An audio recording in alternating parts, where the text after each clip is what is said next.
बच्चे को mentally strong कैसे बनाएं? हम मदर्स की अक्सर ये कोशिश रहती है कि हम अपने बच्चों को मेंटली स्ट्रॉन्ग बनाएं और उसके लिए हम कुछ ना कुछ कोशिश करते ही रहते हैं। नमस्कार दोस्तों, मैं हूं डॉक्टर कामना और आज मैं एक इम्पॉर्टेंट टॉपिक लेकर आई हूं कि हम अपने बच्चों को मेंटली स्ट्रॉन्ग कैसे बना सकते हैं, वो भी साइंटिफिकली।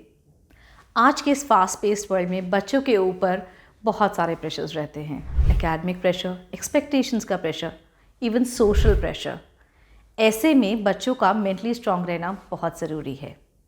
तो आज हम बात करेंगे कुछ ऐसी टेक्निक्स जो डॉक्टर डेनियल जी एमेन, जो कि एक वर्ल्ड रिनाउंड साइकियाट्रिस्ट हैं और ब्रेन हेल्थ एक्सपर्ट हैं, उनकी बताई हुई टिप्स के साथ कैसे हम अपने बच्चों की मेंटल हेल्थ को बेस्ट बना सकते हैं।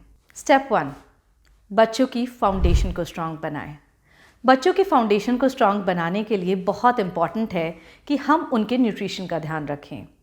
अगर बच्चों का न्यूट्रिशन अच्छा होगा तो वो फिज़िकली और मेंटली दोनों तरीके से स्ट्रॉन्ग रहेंगे और इमोशनल स्टेबिलिटी बनी रहेगी। अब जानते हैं कुछ ऐसे सुपर फूड्स जो बच्चों की ब्रेन हेल्थ के लिए बहुत इंपॉर्टेंट है। सबसे पहले ओमेगा 3 फैटी एसिड्स। किन फूड्स में ओमेगा 3 फैटी एसिड्स पाए जाते हैं? वॉलनट्स। आप सुबह सुबह बच्चों को खाने के साथ वॉलनट्स दे सकती हैं। Fish oil and flax seeds. अगर आप ये चीज़ें अपने बच्चों को देती हैं तो ये चीज़ें बच्चों के ब्रेन के लिए फ्यूल का काम करती हैं, जिससे उनका ब्रेन बहुत फास्ट काम करने लगता है और उनका फोकस और कंसंट्रेशन भी इम्प्रूव होता है। बच्चों की डाइट में प्रोटीन रिच डाइट शामिल करें, जैसे एग्स, दाल, पनीर। ये न सिर्फ बच्चों की कंसंट्रेशन को इम्प्रूव करता है बल्कि उनके एनर्जी लेवल्स भी बढ़ाता है। अब तीसरा फूड आता है एंटीऑक्सीडेंट्स। फ्रूट्स में एंटीऑक्सीडेंट्स होते हैं, तो कि बच्चों को डेली कोई ना कोई फ्रूट्स ज़रूर खाने को दें। एंटीऑक्सीडेंट्स बच्चों की इम्यूनिटी पे काम करते हैं, जिससे बच्चे जल्दी जल्दी बीमार नहीं होंगे और उनका ब्रेन भी बहुत अच्छे से काम करेगा, फोकस के साथ काम करेगा।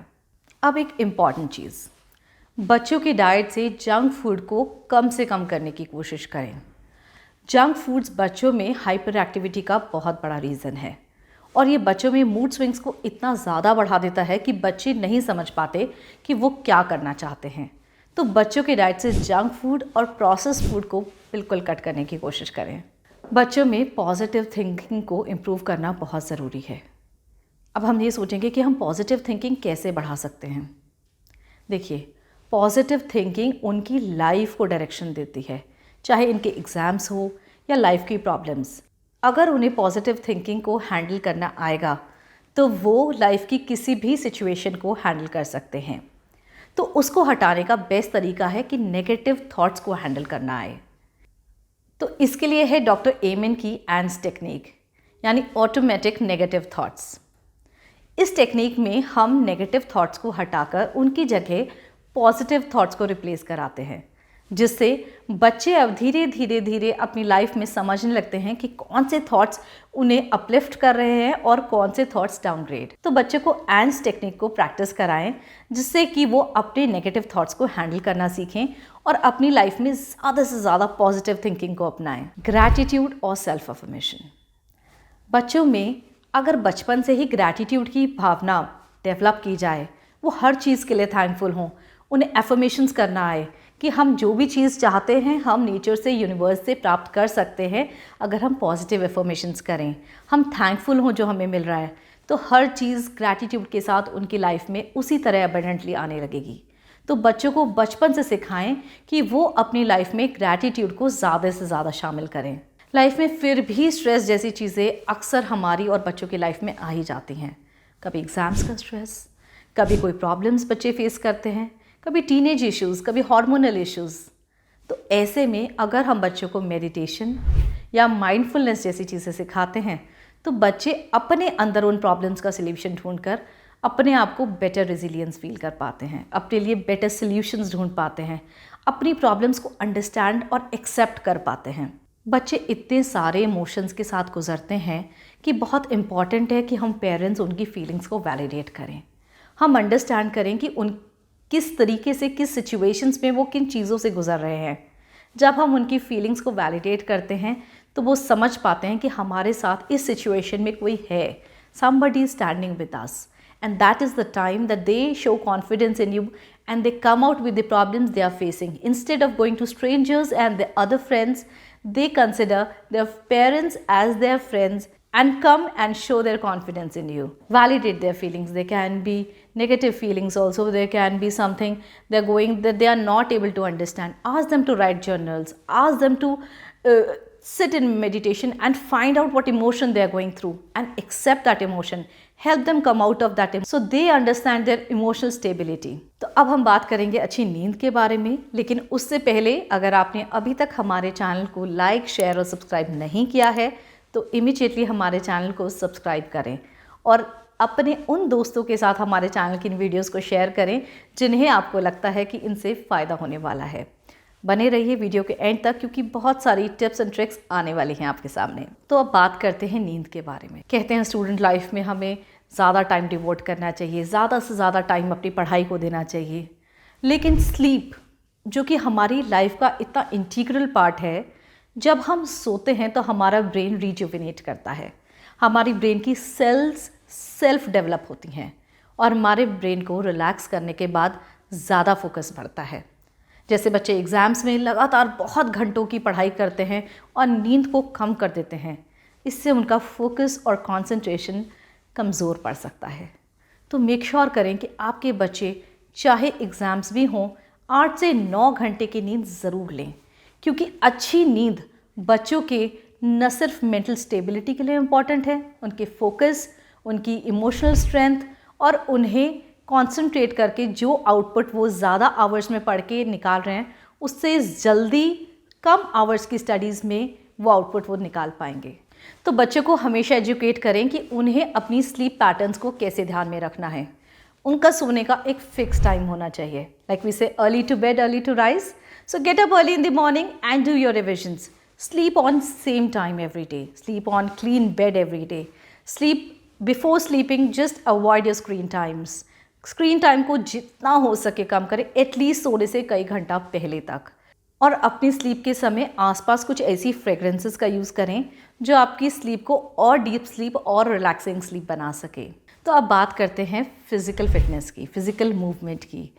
फ़िज़िकल एक्सरसाइजेज भी उतना ही इम्पॉर्टेंट है जितनी मेंटल एक्सरसाइजेज, या ये कह लें मेंटल एक्सरसाइजेज भी उतना ही इम्पॉर्टेंट है जितना physical exercises. They both are interconnected. जब हम फिज़िकली एक्सरसाइज करते हैं तो हमारा ब्रेन कुछ ऐसे हार्मोन्स रिलीज़ करता है जिससे कि हम हमारे जो मूड्स हैं, हमारे जो हार्मोन्स है, हमारी जो इंटरनल सिस्टम है हमारी बॉडी का, वो साउंडली काम कर पाए। तो फिज़िकल एक्सरसाइज हमारे ब्रेन के लिए भी बहुत इंपॉर्टेंट है, क्योंकि फ़िज़िकल एक्सरसाइजेज करने से हमारे ऐसे हार्मोन्स रिलीज़ होते हैं जो हमें फोकस करने के लिए, अपनी पढ़ाई को बेहतर करने के लिए, अपनी लाइफ में डिसीजंस को बेटर लेने के लिए मदद करते हैं, हमें इमोशनल स्टेबिलिटी देते हैं। तो इसलिए फिजिकल फिटनेस बहुत इंपॉर्टेंट है। तो अब आता है बच्चों के लिए हेल्दी बाउंड्रीज सेट करना, बाउंड्रीज जो बच्चों को डिसिप्लिन बनाए। Discipline doesn't mean having strict boundaries, but sharing them responsibilities जो उन्हें इंडिपेंडेंट बनाए, जैसे कि उनका अपना स्लीप शेड्यूल बनाना, अपना एक्सरसाइज का शेड्यूल बनाना, अपना पढ़ाई के टाइम टेबल्स बनाना, अपना फूड रूटीन बनाना।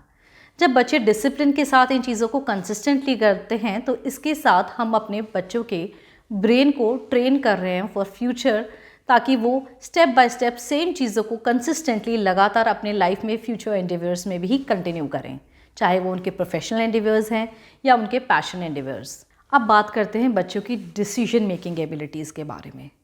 अगर हम बच्चों को इंडिपेंडेंटली डिसीजंस लेने देते हैं, चाहे वो गलत डिसीजंस हैं चाहे वो सही, वो उनकी कॉन्सिक्वेंसेस के लिए खुद जिम्मेदार होते हैं, जिससे उनके अंदर इंडिपेंडेंट डिसीजन मेकिंग स्किल्स आती हैं।